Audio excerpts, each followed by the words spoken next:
যারা প্রবাসে বসে উস্কানিমূলক বক্তব্য দিচ্ছেন তাদেরকে হুঁশিয়ারি দিয়ে বলতে চাই, আপনাদের যদি সাহস থাকে বাংলাদেশে এসে এই সিলেটের পণ্যভূমিতে এসে আপনারা সেগুলো করে দেখান।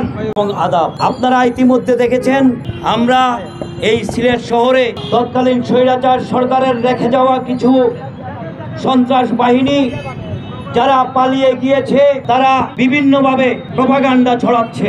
আপনারা দেখেছেন লকডাউনের ল শব্দের হয় নাই বাংলাদেশে, যেখানে তারা মিথ্যে প্রচারণা করছে এবং যুক্তরাজ্যে বসে যেভাবে মিথ্যে প্রপাগান্ডা ছড়াচ্ছে।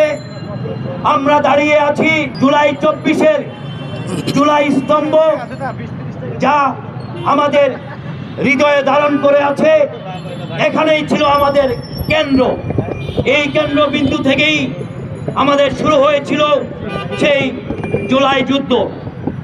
আমি শুধু এইটুকু বলবো, যারা প্রবাসে বসে উস্কানিমূলক বক্তব্য দিচ্ছেন তাদেরকে হুঁশিয়ারি দিয়ে বলতে চাই, আপনাদের যদি সাহস থাকে বাংলাদেশে এসে এই সিলেটের পণ্যভূমিতে এসে আপনারা সেগুলো করে দেখান। আপনারা অযথা এই যে যারা সাধারণ হয়তো আওয়ামী লীগের সমর্থক হতে পারে, কোনো ধরনের সন্ত্রাস করে নাই, তাদের মায়ের বুক খালি করে দিচ্ছেন। তাই আমি দায়িত্বকণ্ঠে বলছি, আপনারা এ ধরনের আর কোনো পদক্ষেপ নেবেন না, কারণ এই বাংলাদেশের তথা সিলেটবাসীর, সিলেট শহরের সর্বস্তরের ছাত্র জনতা আপনাদের প্রত্যেক কিছুকে প্রতিহত করবে ইনশাআল্লাহ।